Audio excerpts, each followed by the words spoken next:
تو پڑاؤ کیا، رات ہو گئی۔ تو جب راستے میں پہنچے تو انہوں نے جو ہے وہ آپس میں ان کا اختلاف ہو گیا۔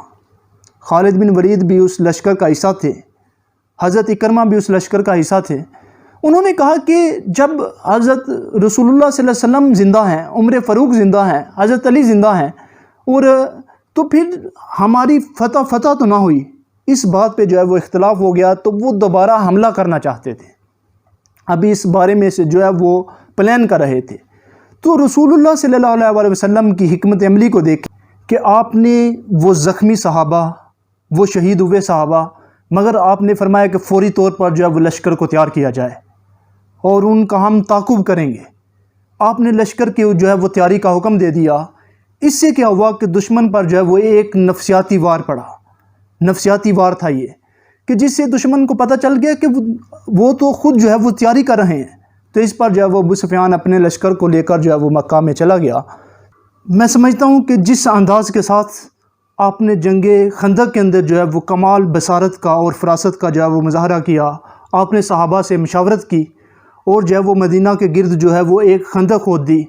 جب دشمن کو پتہ چلا تو دشمن حیران اور پریشان۔ تو یہ آقا علیہ الصلوۃ والسلام کی کمال کی جو ہے وہ حکمت عملی تھی کہ جس سے جو ہے وہ دشمن بھی جو ہے وہ پریشان ہو گیا۔ اور جہاں تک بات صلح حدیبیہ کی ہے، تو صلح حدیبیہ کے اندر رسول اللہ صلی اللہ علیہ وسلم کی حکمت عملی کو دیکھیں۔ جب آپ نے عمرے کا ارادہ کیا، صحابہ کرام آپ کے ساتھ تھے، تو دشمن کو یہ علم ہوا، قریش کو یہ علم ہوا کہ رسول اللہ صلی اللہ علیہ وسلم جو ہے وہ جنگ کرنے کے لیے آ رہے ہیں۔ تو جب آپ جو ہے وہ اسفان کی جگہ پر پہنچے تو حضرت خالد بن ولید نے فوری طور پر لشکر تیار کیا 300 کا، اور وہ 1500 صحابہ کا مقابلہ تو نہیں کر سکتے، مگر انہوں نے کہا کہ میں رکاوٹ ضرور ڈالوں گا۔ تو آپ نے ایک لشکر کو آگے بھیج دیا، دیکھ کر آئیں، حالات کا جائزہ لے کر آئیں۔ تو وہ لشکر آیا، انہوں نے کہا کہ یا رسول اللہ، حضرت خالد بن ولید جو ہے وہ کراء الغائم کے جو ہے وہ مقام کے پر جو ہے وہ اپنے لشکر کا پڑاؤ ڈالے ہوئے ہیں۔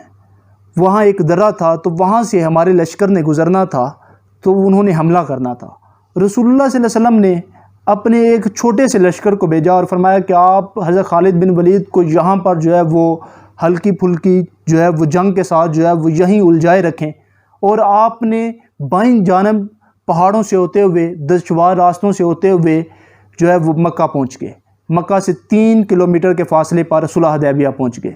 جب خالد بن ولید کو جو ہے وہ اس سارے مسئلے کا پتہ چلا تو وہ بڑے متاثر بھی ہوئے اور بڑے حیران بھی ہوئے کہ مجھے جو ہے وہ رسول اللہ صلی اللہ علیہ وسلم کس انداز سے جو ہے وہ یہاں پر جو ہے وہ مصروف کر کے اور یہاں سے نکل کر وہاں پہنچ گئے۔ تو یہ آپ کی جنگی حکمت عملی تھی، اور آپ اتنے کمال کے جرنیل تھے۔ اور آپ نے فرمایا، حضرت ابو ہریرہ سے حدیث روایت ہے، آپ نے فرمایا نصرت بالرعب، میری رعب کے ساتھ جو ہے وہ مدد کی گئی۔ مطلب یہ کہ آپ 10-20 میل کے فاصلے پر بھی ہوتے تو دشمن پر جو ہے وہ ایک رعب، دبدبہ اور کپ کپی جو ہے وہ طاری ہو جاتی۔ یہی وجہ ہے کہ ایک دن جو ہے وہ آپ سو رہے تھے تو ایک دشمن جو ہے وہ ایک کافر جو ہے وہ آپ کے پاس آ گیا۔ اس نے ایسے تلوار نکالی، فرمایا یہ آپ کی آنکھ کھل گئی۔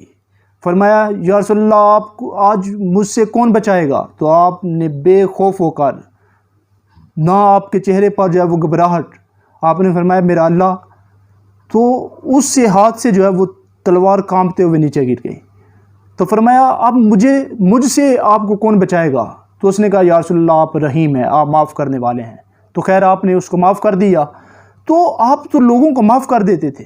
یہی وجہ ہے کہ دیکھیں جب فتح مکہ ہوا تو اس وقت 18 سال جو ہے وہ ابو سفیان نے آپ کی مخالفت کی، مگر آپ نے فرمایا جو ابو سفیان کے گھر میں چلا جائے گا اس کو معافی ہے، جو صحن کعبہ میں چلا جائے گا اس کو معافی ہے، جو اپنا دروازہ بند کر لے گا اس کو معافی ہے۔ بلکہ آپ کا تو اعلان ہوتا تھا جب بھی آپ کسی جرنیل کو بھیجتے یا خود جنگ پر جاتے تو آپ فرماتے کہ بوڑھوں کو قتل نہیں کرنا، بچوں کو قتل نہیں کرنا، عورتوں کو قتل نہیں کرنا، ان کی عبادت گاہوں کو پسمار نہیں کرنا، ان کے جو ہے وہ درختوں کو ضائع نہیں کرنا، فصلوں کو ضائع نہیں کرنا، تو جو جنگ میں بھاگ جائے اس کو کچھ نہیں کہنا۔ تو آپ نے لوگوں کو جو ہے، آپ نے دنیا کے سپہ سالاروں کو جو ہے وہ کچھ رول دیے، اصول دیے، بتایا کہ اگر آپ کسی سے جنگ بھی کرتے ہو تو وہ بھی جو ہے وہ اصولوں کی بنیاد پر جو ہے وہ کی جائے، جنگ بھی کی جائے تو وہ بھی اصولوں کی بنیاد پر کی جائے۔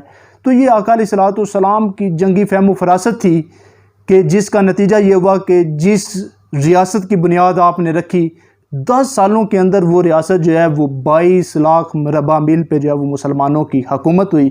تو میں سمجھتا ہوں کہ آج کل بھی جتنے بھی جرنیل ہیں، خالد بن ولید، عمر بن العاص، ٹیپو سلطان، صلاح الدین ایوبی، محمد بن قاسم، جتنے بھی اسلامک جرنیل ہیں، وہ آقا علیہ الصلوۃ والسلام کی خیرات کا ہی صدقہ تھا کہ جس کی وجہ سے وہ دنیا میں نمایاں ہیں۔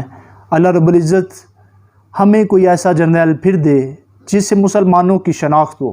والسلام علیکم ورحمۃ اللہ۔